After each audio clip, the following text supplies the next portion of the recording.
President Putin has failed on the battlefield, so he is now waging war on Ukraine's civilian infrastructure. We must ensure he fails there too. And next and finally, the United States is alarmed by the continued pattern of actions against judges and prosecutors in Guatemala who handle anti-corruption and human rights cases. Upholding due process for all citizens, including judges, prosecutors, and journalists, is vital for citizens' confidence in their justice institutions. Clear and consistent application of the law is essential for good governance. The Guatemalan people deserve justice institutions they can trust, and the United States notes continued actions to prosecute current and former justice actors are weakening Guatemala's most important safeguards against corruption, impunity, and human rights abuses. With that, Matt. Right. Thanks, Ned. Happy Tuesday. I'm sorry that neither you nor anyone else in this room won Powerball. I was just gonna say, unless you bought your ticket in Los Angeles, I imagine you are out of luck. Yes, gas stations. Yes. And just one thing on the Jeff Pyatt thing. I'm just curious. You don't think that his experience as also former ambassador to Greece and knowledge of Mediterranean energy is also relevant? Matt, I could have gone on for another 5 minutes about Assistant Secretary Pyatt.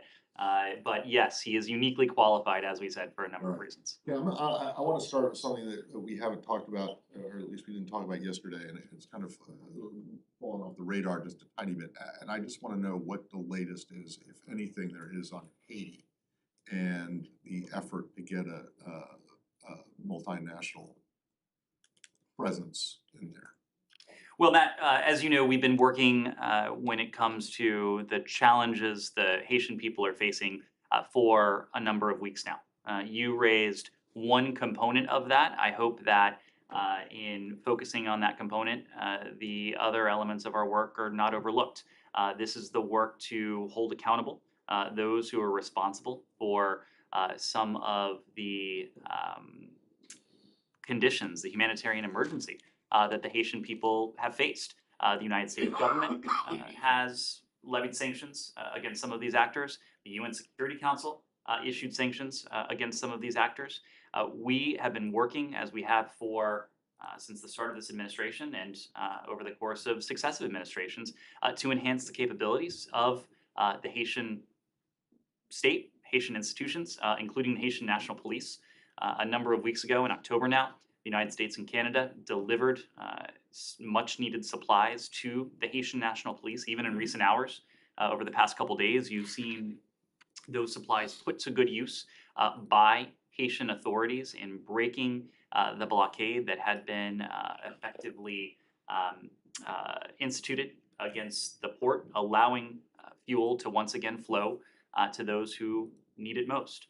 We've been very pleased to see the progress that Haitian National Police have made, but still, the situation needs to improve. It needs to improve for the welfare and the well-being of Haiti's people, especially those in Port-au-Prince who have suffered as a result of the malicious activities and efforts on the part of gang leaders and criminal actors. So we continue to work with partners from this building, from New York, capitals around the world, to discuss the potential for a mission endorsed by the UN Security Council under Chapter 7. We believe that such a mission would be important to be as an enabling element to what the Haitian National Police and Haitian authorities are already doing. These conversations are ongoing. There are a number of countries that have indicated their interest in learning more about such an effort, potentially taking part in such an effort. Secretary Blinken did discuss this with Foreign Minister Joly, Prime Minister Trudeau in Canada. Both the Foreign Minister and Secretary Blinken spoke to it in the aftermath of their visit last month, but these conversations are very much ongoing. Okay, well, two things. One is you seem to suggest that the situation might have improved somewhat, so that it might be a little less urgent than it was before to get something passed. And then the second thing is that I was under the impression that the Chapter 7 was that the Chapter 7 resolution wouldn't pass muster with at least one member of the council. The country begins with the letter C and ends with the letter So there are a couple countries that could apply to. I won't ask you to elaborate, but first, remind me of your first question. Sorry. Well, it just seemed, you said the blockade at the port had been eased, or if not entirely lifted, but at least eased, and so fuel has been getting out. So does that make it a little less urgent to get a mission? There is still urgency. The status quo remains untenable. It remains untenable for the Haitian people. We hope to see continued improvement in the humanitarian situation. The actions of the Haitian National Police may lead to further improvements, but there continue to be longer-term challenges that an enabling force authorized by the UN Security Council would be able to help address. So that's still the goal. And then the second thing, so Chapter 7 resolution. So this is an effort that, as you know, directly responds to the call that was put forward by the UN Secretary General, by the Secretary General of the OAS. We believe that a UN Security Council resolution authorizing a non-UN multinational force under Chapter 7 of the UN Charter would give the force the legal authorization and the imprimatur of the UN Security Council. This is not something that would be the work of any one country. This would be something that we would do in partnership with a number of countries, and then ultimately would be done in partnership with Haitian authorities. After all, it was Haitian authorities, it was the UN Secretary General, it was the OAS Secretary General that called for this in the first place. Right. Other questions? Yeah, different subject.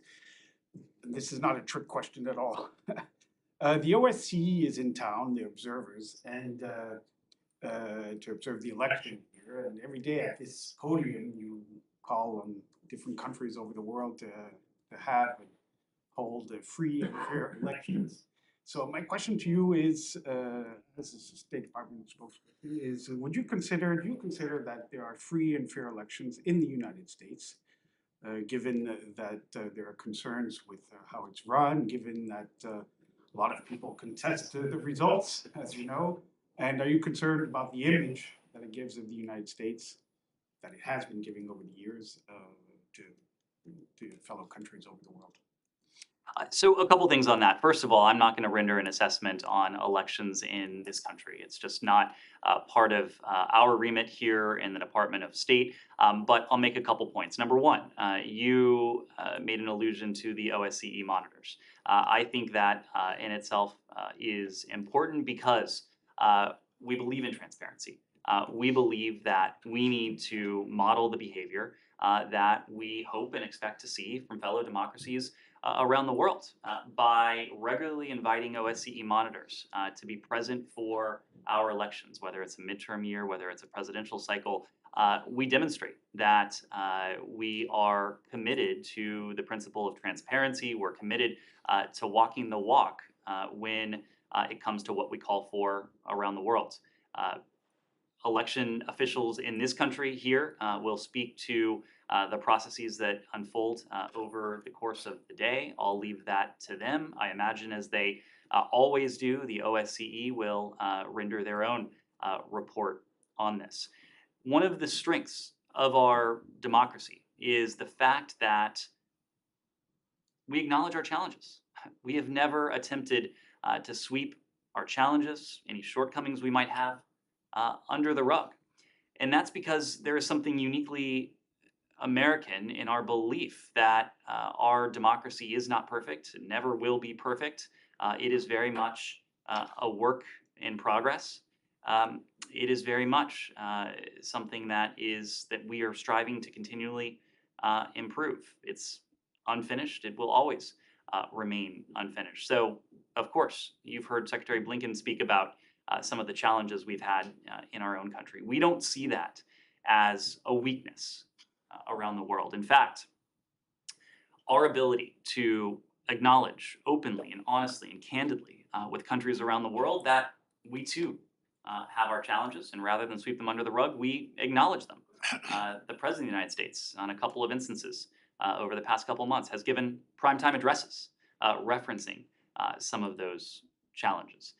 That is the defining feature of this democracy, is that we are candid where we do have challenges, where we have shortcomings. We work together as a country, fellow citizens, to improve where we can. And that's something that we'll continue to do. Yeah, especially when you consider that it was only in the early 50s that included civil rights and things like that. Just a comment. Simon. Wanted to ask about Egypt, given the COP meeting that's being held there, and the Secretary will be there with the President in the coming days. There's a lot of attention, and particularly a statement from UN High Commissioner for Human Rights on the case of Alaa Abdel Fattah, who is on hunger strike and is jailed in Egypt. I wonder if you had any response to that. Is that something that the US delegation is going to raise specifically with the Egyptians, and does that give you pause over the conclusion that the department reached earlier this year that Egypt had made progress on the issue of political detentions?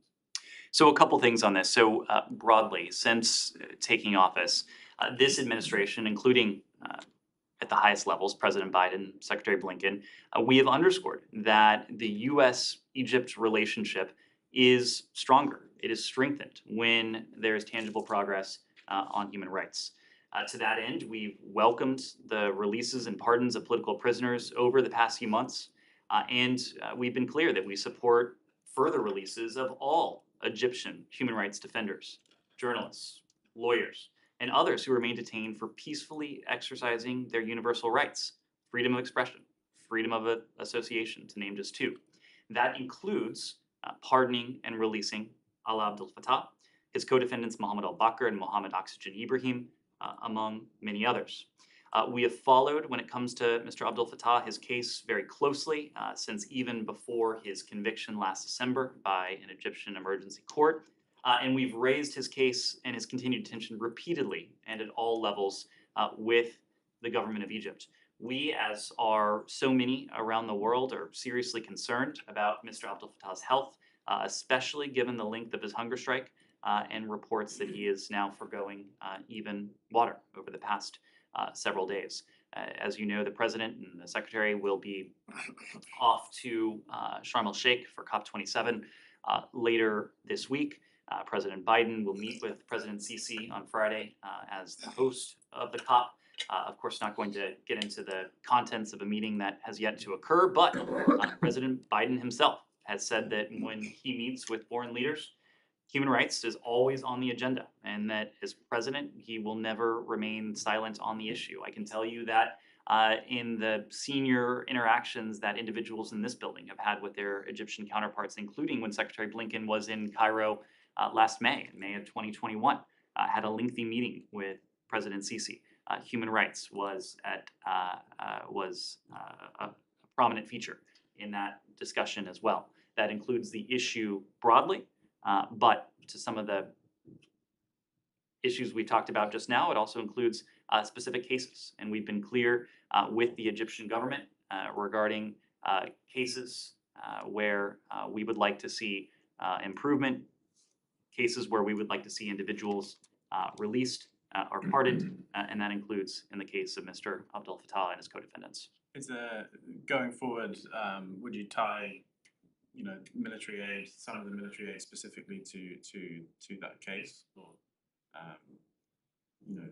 as you say, you're raising this, but this has been raised over a long period, and he obviously hasn't been released. So, when you're communicating that to the Egyptians, what are you sort of, what's the downside for them if they don't take action? So there are a number of tools we have when it comes to working on this issue. One is the fact that Congress, of course, has put restrictions on certain aid that we can provide to the government of Egypt. We need to make representations to our congressional overseers that Egypt is making progress where we collectively think it needs to make progress. The Secretary determined earlier this year that Egypt had made progress in some of those areas. There is no denying that we have seen hundreds of Egyptian political prisoners released in recent months. That's not to say that we do not think that more can and should be done, and in fact, we do think that more must be done, including in the case of Mr. Abdel Fattah and his co-defendants. We are going to continue to do what we believe to be most effective when it comes to seeking progress on these cases. Oftentimes, that engagement will be in private diplomatic channels. If we feel that it is most helpful to a particular case to speak of it publicly, we won't hesitate to do that. And we'll continue to measure the progress so that we can gauge the strength of the bilateral relationship and, as necessary, report back to Congress, which is obviously keenly interested in this as well. On COP, do you have any thoughts or comment on former Secretary Kerry greeting and shaking hands with President Maduro of Venezuela? Well, I think those of you who have seen the video will recognize that Nicolas Maduro, he interrupted what was an ongoing meeting at COP27 to engage Special Envoy Kerry. And this was very much an unplanned interaction, just in the same way that other world leaders have been presented with unplanned interactions from Nicolas Maduro. He briefly spoke to Special Envoy Kerry during COP27. This was not, as I said before, planned or substantive in any way.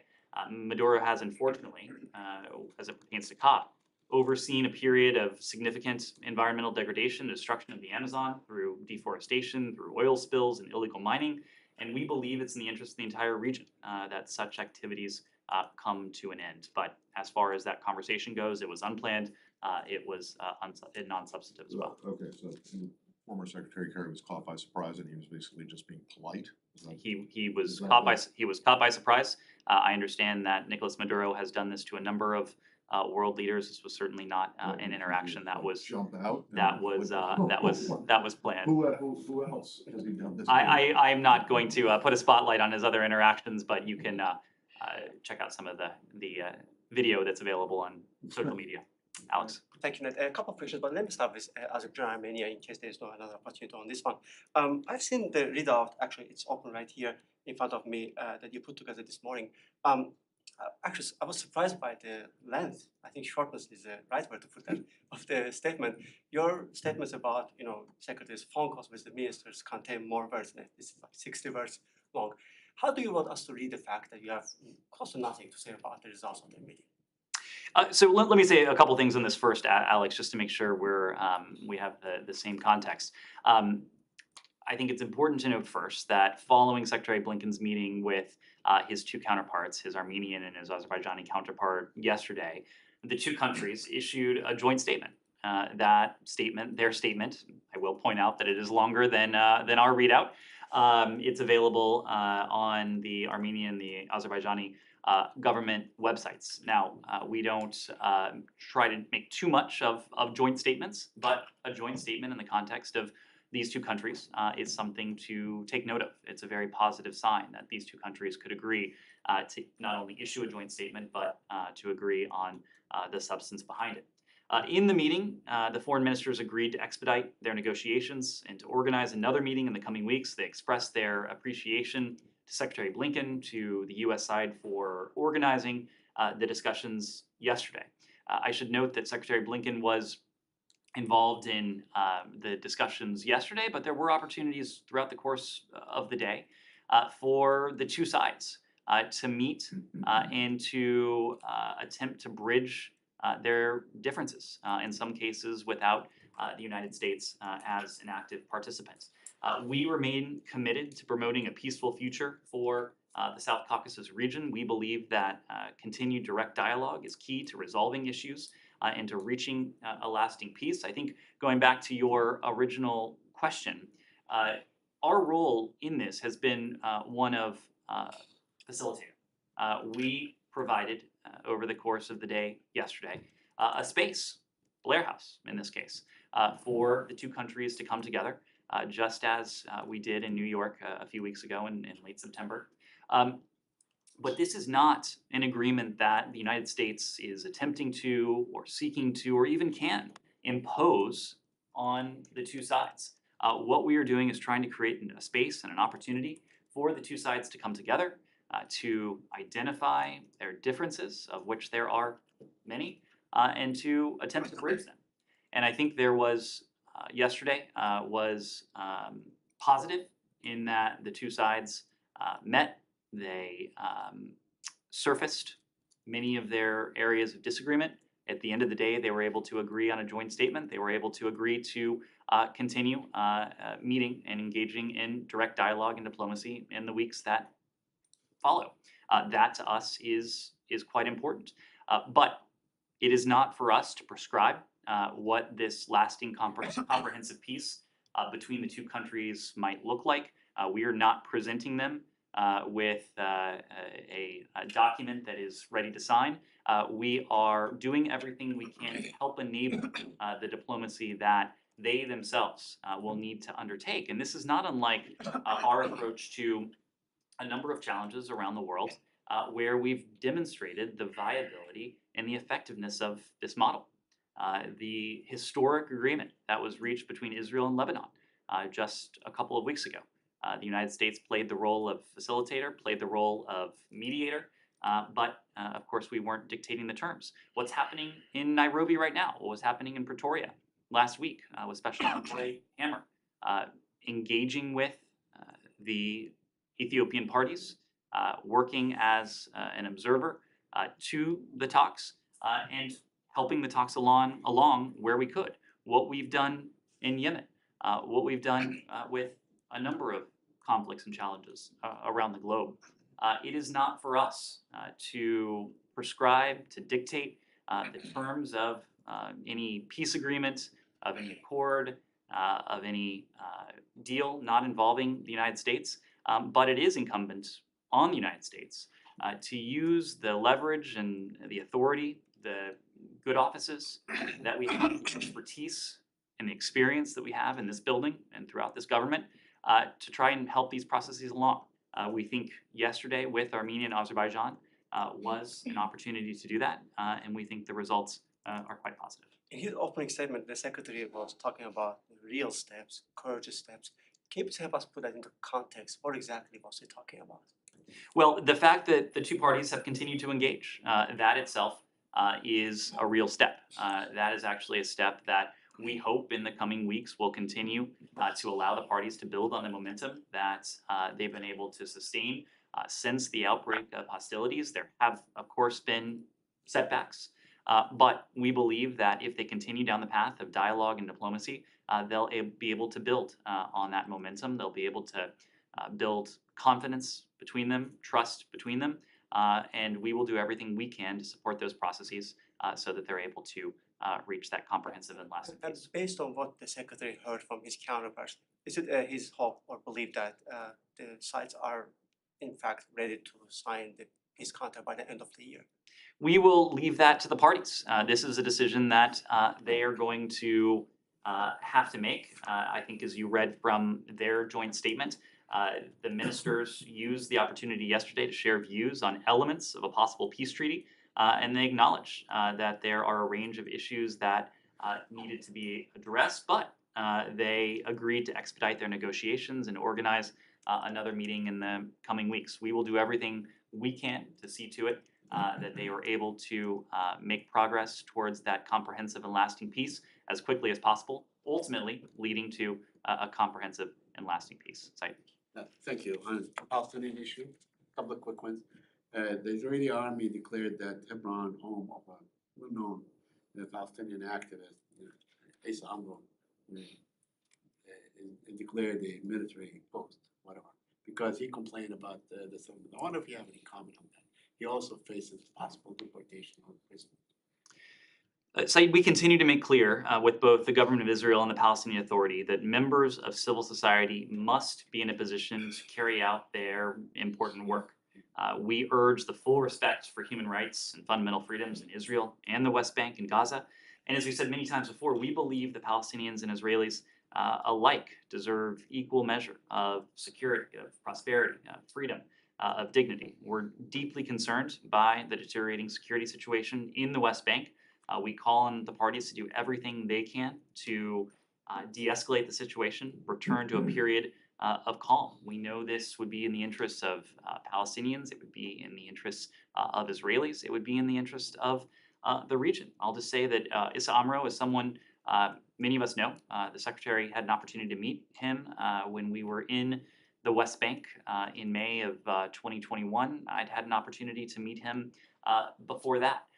The importance of civil society, of human rights defenders, that's something that we protect and promote around the world.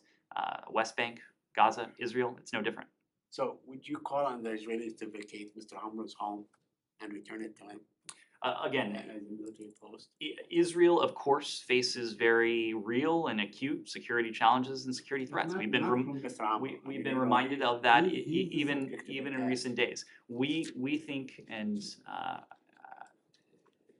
there is a way to address those very real security threats, while of course respecting the ability of civil society actors, including human rights defenders, to carry out their important work. We're not going to be prescriptive, but we believe that Israel is in a position to do both.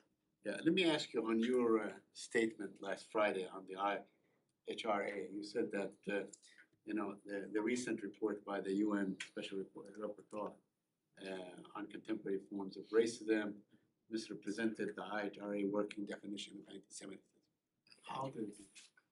How did it misrepresent the definition of the IHRA?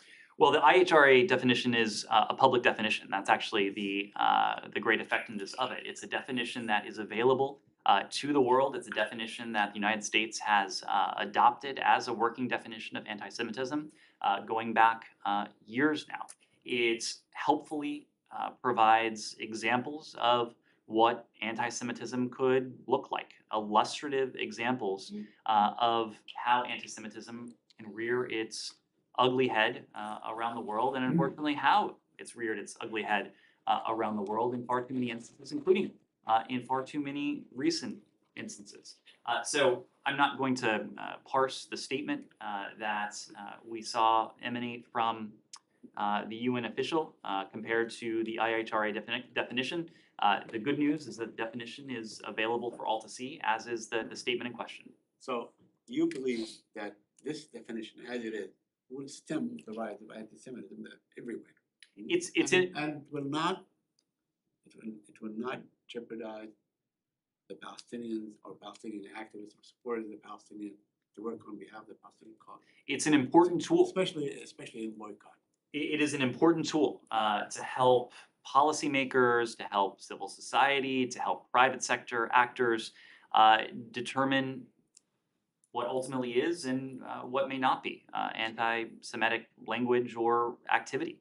I was looking at the definition myself late last week, and the examples that it lays out provide a very useful tool for those who want to take a look at what may be said, what may be happening around the world, and to provide guideposts for, again, policymakers or anyone else who would be interested in this. But it is one tool.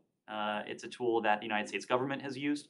It's a tool that a number of governments have used. We've encouraged governments around the world to use it to help inform those policy decisions. Yes, please, Sydney. Thank you. On Ukraine and Russia, with Ukrainian President Zelensky laying out his preconditions for any real negotiations with Russia, what is your best understanding of what Russia's preconditions would be, and do you see any movement at all there towards negotiations? Well, unfortunately, it's quite simple when it comes to Russia. We have seen nothing to indicate that the Russians are, at the present moment, willing to engage in good faith negotiations.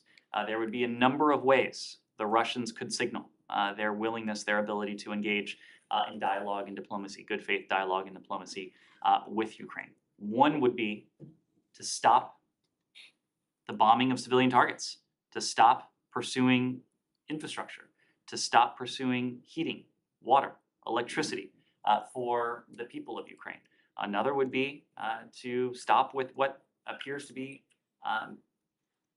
at best indiscriminate targeting of residential areas, civilian buildings, playgrounds, schools, hospitals, or at worst, the intentional targeting of these same locations. Russia had an opportunity to demonstrate that it was committed to dialogue and diplomacy by not taking the profoundly unhelpful step it took just a few days ago by at least temporarily suspending the grain initiative, continuing to hold the Black Sea grain initiative hostage for some sort of leverage as the grain initiative comes up for renewal in the coming days. So again, it is not for us to be prescriptive to the Ukrainians in this case about what would be indicative of a good faith willingness on the part of Russia to negotiate, but looking as an observer at what has transpired in Ukraine over the past months and even recent days, we just don't see any indication that Russia is ready and willing to seriously engage. By the way, just, Bloomberg mentioned that there may be talks held in Cairo between the Russians and the Americans on the START 3 treaty. That's something. So the Bloomberg report was referring to the New START Treaty's Bilateral Consultative Commission, the BCC. That's the bilateral mechanism for discussing treaty implementation issues under the New START Treaty. We have agreed that the BCC will meet in the near future under the terms of the New START Treaty. The work of the BCC is confidential, but we do hope for a constructive session. This gets back to the point we were making yesterday. We believe deeply around the world in the transformative power and the importance of diplomacy and dialogue. When it comes to Russia, of course, we are clear-eyed, we're realistic about what dialogue between the United States and Russia can, both what it can entail and what it can accomplish. We have focused on risk reduction in these conversations, but we've been very intentional about seeing to it that the ability of our two countries to pass messages back and forth and to engage in dialogue does not atrophy. We have a number of channels for communication. We have a functioning embassy in Moscow. Secretary Blinken has picked up the phone to speak to Foreign Minister Lavrov since February 24th. Secretary Austin, Chairman Milley, Nancy Sullivan have all been in position to speak to Russian counterparts. And here in this building, there's a Russian ambassador in Washington. There's a Russian embassy in Washington. We have the ability to convey the important bilateral messages that we need to convey. So if there is, and it sounds like there will be a meeting of the BCC, that is a good thing. It demonstrates our commitment to risk reduction, to strategic stability, something we remain committed to, something that is profoundly in the bilateral interest. And we hope the upcoming meeting is constructive and leads to. When was the last meeting that Ambassador Antonov had in this building? I couldn't say when the last time he was. I couldn't say when he was last in the building, but we have the ability to convey messages to the Russian embassy here, and vice versa. Our embassy in Moscow regularly conveys messages to the Russian MFA. Yeah, but So Ukraine, you said, you kept saying if this meeting happens, and then you said the upcoming meeting. Well, has it actually been 100% agreed to by both sides? There will be, the BCC will meet in the near future. Yes. will Ukraine be part of that discussion? Because you had a policy, nothing without Ukraine, about Ukraine. This is about the New START treaty. Of course, nothing about Ukraine without Ukraine is a cardinal principle that applies to Russia's war in Ukraine. The New START treaty is a treaty between the United States and Russia. It has to do with the disposition of our respective nuclear assets. And when was the last time that the BCC met? The BCC, it was, so as you know, this pertains to the New START treaty. Inspections were paused in March of 2020 Yeah, that by, was because of COVID. well, because of COVID, by mutual consent. But then they were unilaterally suspended by Russia in August. And we've made clear to Russia that measures imposed as a result of Russia's unprovoked war against Ukraine don't prevent Russian inspectors from conducting New START treaty inspections in the United States. So we hope that the meeting of the BCC will allow us to continue with those inspections. Right. Question is, when was the last time? I will see if we can, it took place in October of 2021, actually. Yes. Thank you so much, sir. Jahaz Abadi from Airway News TV. Just wanted to request your comments on assassination attempt on former Prime Minister Imran Khan. As per tradition and his habits, he's blaming current Prime Minister Sharif and some intelligence agencies officials without any evidence. But what are your comments and thoughts? So I think you saw this statement that Secretary Blinken issued last week, shortly after these reports emerged. He said that we strongly condemn the shooting. We continue to strongly condemn the shooting of Imran Khan. We offer our condolences to the family of the individual who was killed. We express our hope for a quick and thorough recovery of all who were injured, including Imran Khan. Violence has no place in politics. We're concerned about these reports of violence. We call on all parties to refrain from violence, harassment, intimidation, and to respect the rule of law. We are deeply committed to a democratic and peaceful Pakistan, and we stand with the people of Pakistan. Pakistan is a close ally of United States, but the current political chaos taking the nation towards destruction.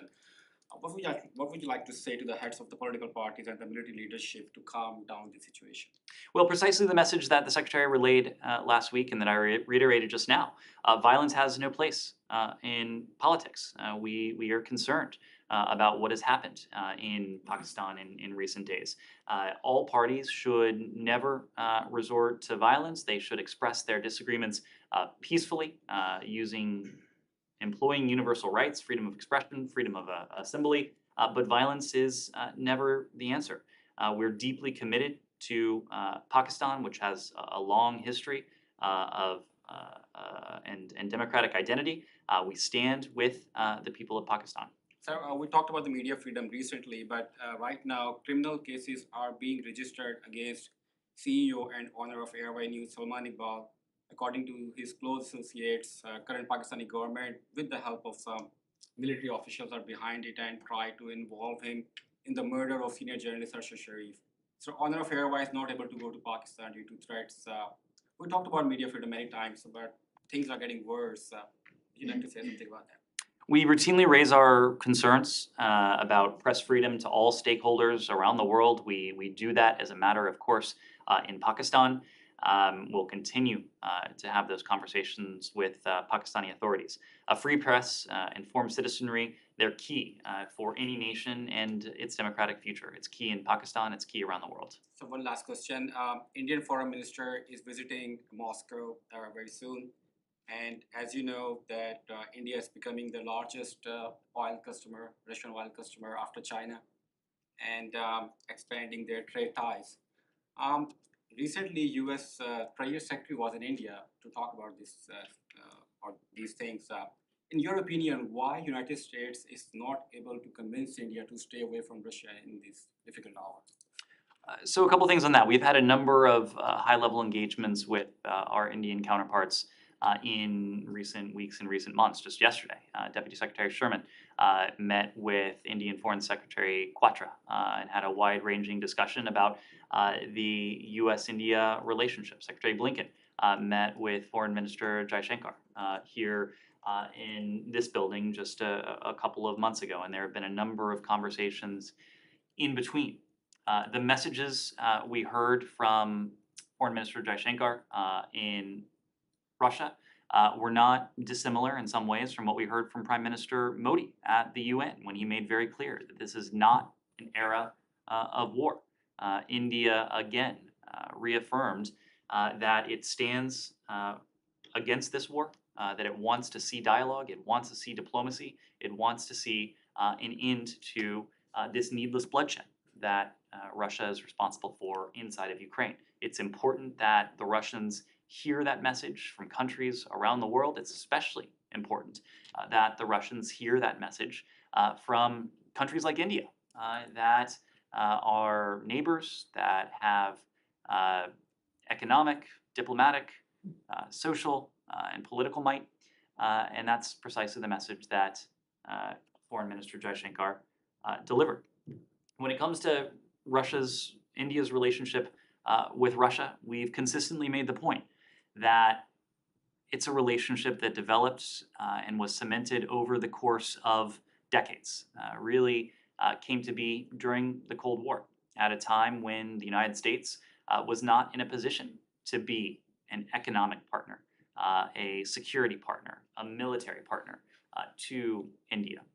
That has changed. That's changed over the past 25 or so years. It's really a legacy, a bipartisan legacy that this country has achieved over the course of the past quarter century. President George W. Bush's administration was really the first to put this into effect. We have sought to deepen our partnership with India in every sector, including when it comes to economics, including when it comes to our security ties, including when it comes to our military cooperation as well. Now, this is a transition that we've always been clear-eyed will not take place overnight, over the course of even a few months, or probably even over the course of a couple of years. India is a large country, a vast country, a large economy that has demanding needs. And so the transition and the reorientation that we hope to see from India is something that this administration will be committed to working with India on, but this will likely be a task not only for this administration, but for administrations to come. So Ismail, you are saying any country can have a trade ties with Russia, can buy the oil, expand their trade ties, but they just need to condemn the Russia on the Ukraine war. No, And to be very clear, we've been intentional about exempting oil and gas, the energy sector, from the sanctions that have been imposed on Russia. So the fact that India has high demand for energy, that it continues to seek oil and other forms of energy from Russia, that is not something that runs afoul of the sanctions that have been imposed. We've also been clear that now is not the time for business as usual with Russia, and it's incumbent on countries around the world to do what they can to lessen those economic ties with Russia. That's something that's in the collective interest, but it's also in the bilateral interest of countries around the world to end, and certainly over the course of time, to wean their dependence on Russian energy. There have been a number of countries that have learned the hard way of the fact that Russia is not a reliable source of energy. Russia is not a reliable supplier of security assistance. Russia is far from reliable in any realm. So it is not only in the interest of Ukraine, it is not only in the interest of the region, of the collective interest that India decrease its dependence on Russia over time, but it's also in India's own bilateral interest, given what we've seen from Russia. Yes. Thank you. There are reports the UK government is about to announce a major deal to buy natural gas from the United States to ease the energy crisis. Can you tell us more about this US-UK deal from the US perspective? I'm not in a position to shed any additional light on those reports. What I can say is that we have worked concertedly with Europe, with our British allies as well, when it comes to their energy needs, especially over the course of this winter. We've taken a number of steps, both in the short term and over the longer term, to see to it that Europe is more resilient to the shocks that we've experienced, and some of the shocks that we may yet experience in the coming months, given, again, Russia's continued weaponization of energy. We have been in a position to increase our exports of LNG supplies to Europe. We've been in a position to increase our export of oil supplies to Europe. We've been in a position to surge excess capacity of LNG from other parts of the world to Europe for use this winter, but I'm just not in a position to confirm reports of a separate deal. On just one more question on Serbia-Kosovo talks. According to the Brussels agreement, Kosovo government was supposed to allow the formation of the community of the Serbian municipalities in Kosovo, but that did not happen. Does Secretary Blinken want to see this happening, and what is his overall message when it comes to this specific provision of the agreement? Well, we agree with the European Union that recent developments are of concern. They put important progress achieved at the EU-facilitated dialogue at risk. The Kosovan Serbs' withdrawal from Kosovan institutions is not a solution to the current disputes. It has the potential to further escalate the tensions on the ground. All parties must take steps to reduce tensions and to ensure peace and stability. Actions and rhetoric that increase the possibility of violence place innocent lives and those of international peacekeeping forces on the ground at unnecessary risk. Both Kosovo and Serbia should implement the agreements they've already signed through the dialogue process. And that includes by starting negotiations to establish the Association of Serb Majority Municipalities. But what if Kurti decides not to follow on the execution and formation of the municipalities? Again, we are urging both parties to follow through with the commitments that they have signed through the EU facilitated process. Mesfin. Thank you, Ned. As usual, my question is about Ethiopia. When you talked about the peace agreement during yesterday's press briefing, you said the following. The parties are in Nairobi in keeping with the provision that the Ethiopian National Defense Force and the Tigrayan Defense Force would meet within 5 days to work out the implementation. The agreement signed by the Ethiopian government in TPLF stated that, I don't know if you read that agreement, agree and recognize that the Federal Democratic Republic of Ethiopia has only one defense force. Page 4, Article 6. Even in the peace agreement signed by both sides, there is also not a single mention of Tigray Defense Force. In the agreement, it says TPLF combatants. When you say Tigray Defense Force, many people, and before I came here, many people ask me, and they consider that it violates Ethiopia's sovereignty.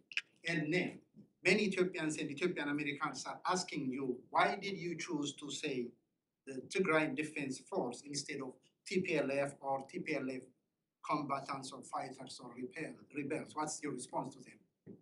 So Mesfin, the parties are moving to Nairobi. They have moved to Nairobi to continue the important dialogue that was cemented in Pretoria. These are precisely the types of issues that they're discussing in Nairobi. The AU is following up with talks focused on the implementation of the cessation of hostilities agreement, the establishment of a joint verification and monitoring mechanism, and the military-to-military talks between the Ethiopian National Defense Force and the Tigrayan Defense Forces. And our special envoy, Mike Hammer, will continue to participate in the process as an observer. The agreement that was reached between the parties in Pretoria was itself hugely important. But implementation of the agreement is crucial to making sure the cessation of hostility sticks, and importantly, to seeing a resumption of the flow of humanitarian assistance to the people of northern Ethiopia, including to the people of Tigray. So we're going to remain engaged with the parties. We're going to continue to be a partner to the AU, which continues to lead this process. And right now, the responsibility is on the parties who are in Nairobi, continuing those talks, including those military-to-military talks, to see to it that this agreement has follow-through. I haven't finished yet. When the peace agreement between the Ethiopian government and TPLF achieves its purpose, it will be an honest triumph in the peace or in the eyes of many people, peace-loving people like me. And we pray that this peace agreement achieves its purpose. Ned, what kind of support the United States provides so that this peace agreement does not fall apart? We are continuing to remain engaged. As I said just a moment ago, Special Envoy Hammer is in Nairobi. He is there as an observer, as he was in Pretoria. Ultimately, however, this is an AU-led process. We played a role as a facilitator for the parties supporting the AU. There are instances in which we have expertise, in which we have capacity to help the parties. We provided that where it was appropriate for us to do so. But ultimately, we're in support of this AU process and support of the prospects for a permanent peace that brings stability, security, and humanitarian relief to the people of northern Ethiopia.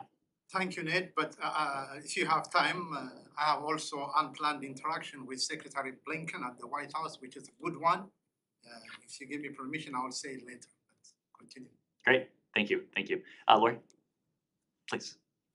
I wonder if you could share with us any additional detail on the path ahead for assistance to Ukraine coming this winter, since winter is fast approaching, especially the timeline when Assistant Secretary Pyatt might be able to bring the parties together to provide assistance that is effective and Well, to be clear, this assistance has been ongoing for some time now. We have spent quite a bit of time on the security assistance we provided to our Ukrainian partners, to the economic assistance we provided, to the humanitarian assistance.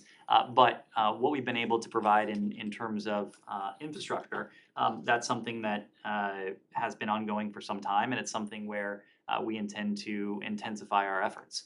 It's why we announced today that Assistant Secretary Pyatt is going to lead the efforts on behalf of the U.S. government, coordinating closely with departments and agencies, but also with our international partners.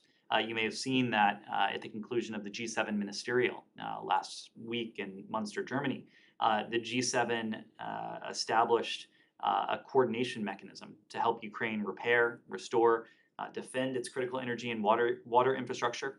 They made note of an upcoming December 13th international conference in Paris aimed at supporting Ukraine's civilian resilience. It's a conference that will be organized by and co-hosted by both Ukraine and France. This is something where it's a forum where the United States will be deeply engaged as well.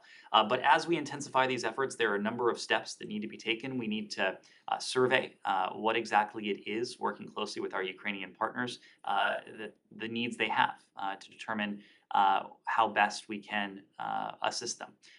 There are different elements to this. It's restoration, it's repair, but it's also strengthening and fortifying Ukraine's infrastructure resilience. These are all elements that we're committed to.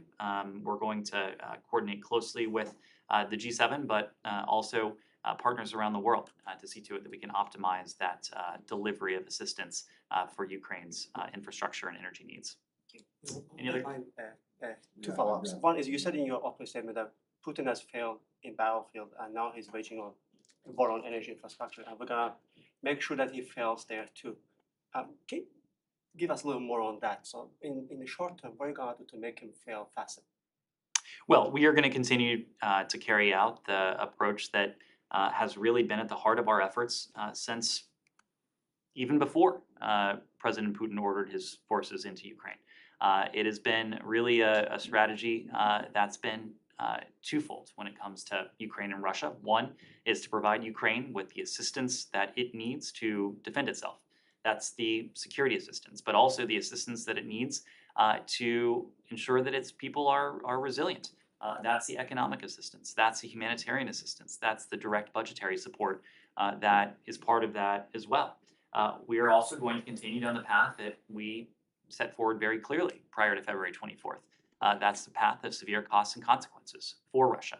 We've collectively enacted hundreds of sanctions on the Russian government, impacting the Russian economy, the export controls that have in many ways hamstrung key strategic sectors for the Kremlin.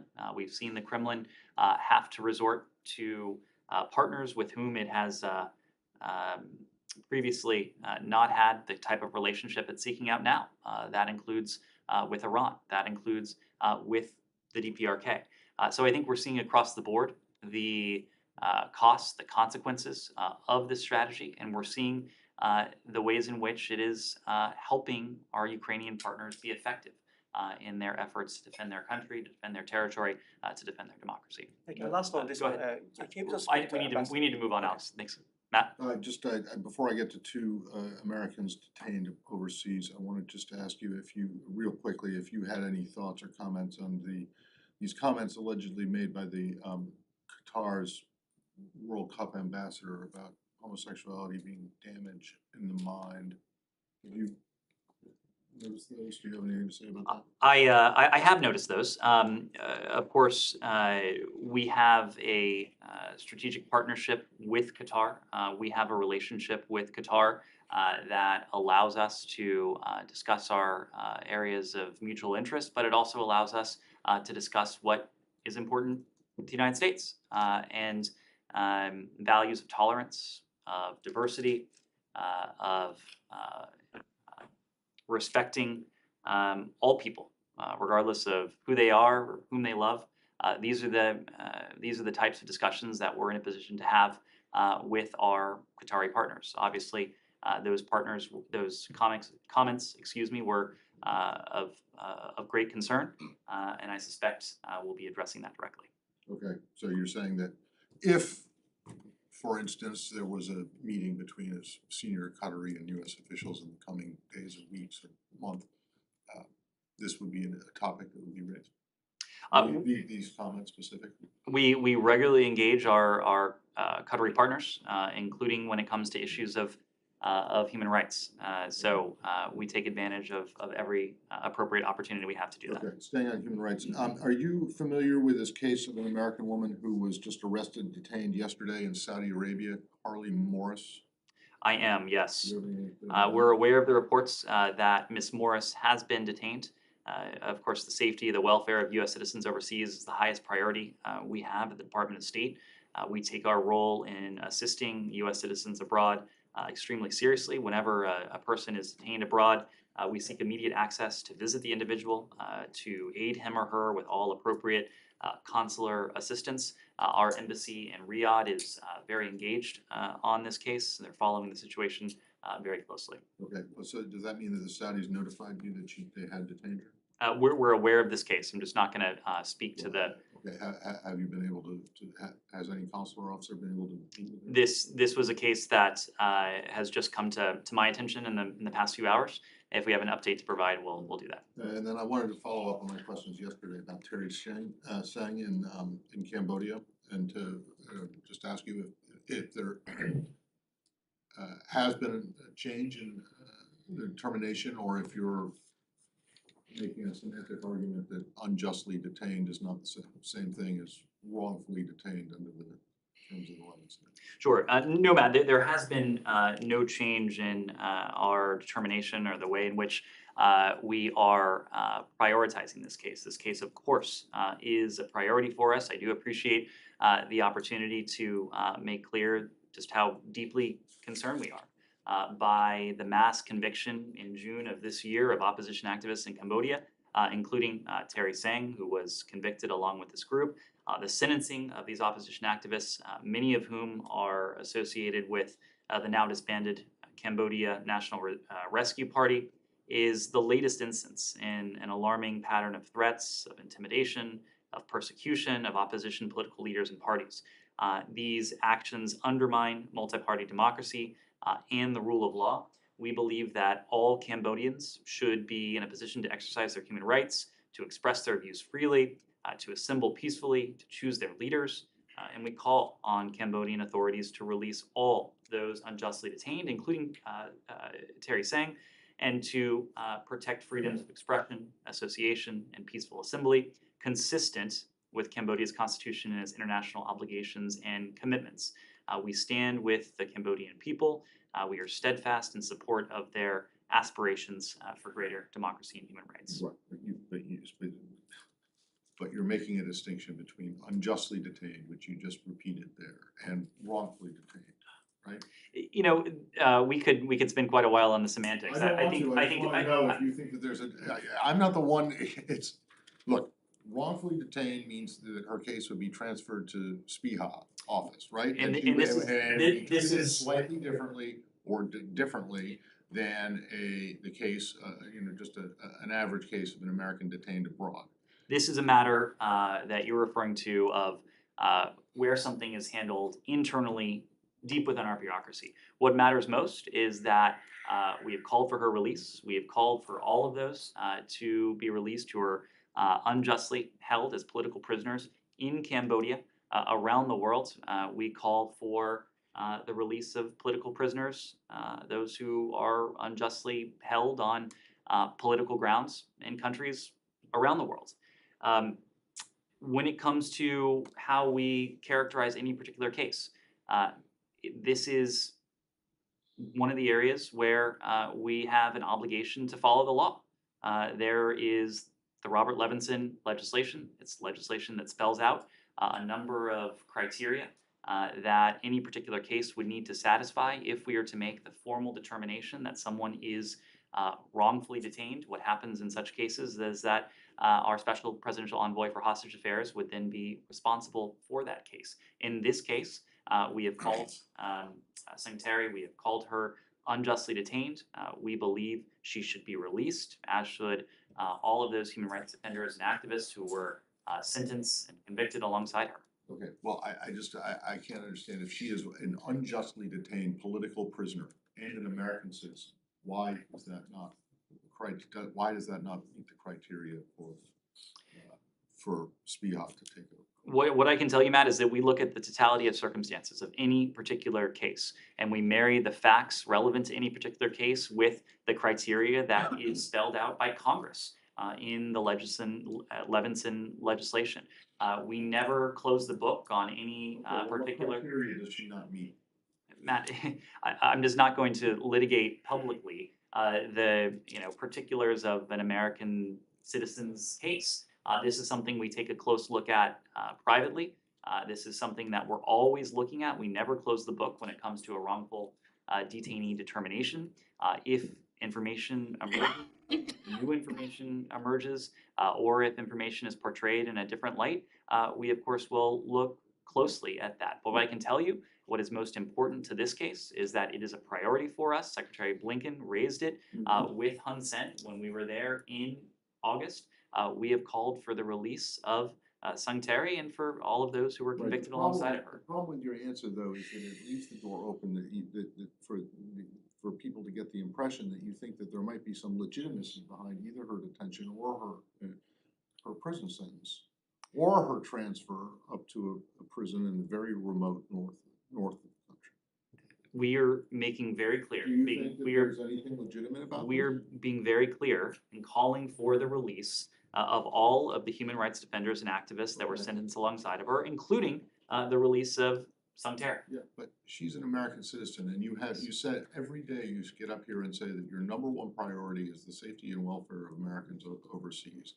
Now, you can call for the release of all 60 all you want, but doesn't this building believe that it's got a special obligation toward an American citizen? Of course, and of course, Matt, the level of support that we have provided to Sung Terry as an American citizen is categorically different from what we are doing for those who do not have U.S. citizenship. We have a special. It's also different than what you've been giving to, say, Brittany Griner and Paul Whelan and to people who are not even American citizens. Matt, you're really talking about you're really Rwanda that was mentioned earlier. You're really talking about boxes within an organizational chart. What matters to us is really? If it was just a box with an organizational chart, why did you make such a big deal about it when you determined that Brittany Griner was wrongfully detained and transfer her case to Spihat? Because, Matt, in that case, when she was deemed to be wrongfully detained, we called for her to be released. Before that, as you may remember, we made the point that we were providing all appropriate assistance. There is no distinction in this case. You're calling her, you're saying that this case in Cambodia, you're calling for her to be released, and you have been since she was sentenced back in June. So I don't understand what. Matt, this may be one of those issues where perhaps you and a couple other people around the world are deeply fixated on this. What I hope people are deeply fixated on is the fact that we're calling for her release. We believe that she, along with all those who are convicted in the trial, are held unjustly and should be released. This is a conversation we've had at the highest levels with Cambodian leadership, and I expect that we'll continue to have those conversations. Thank you.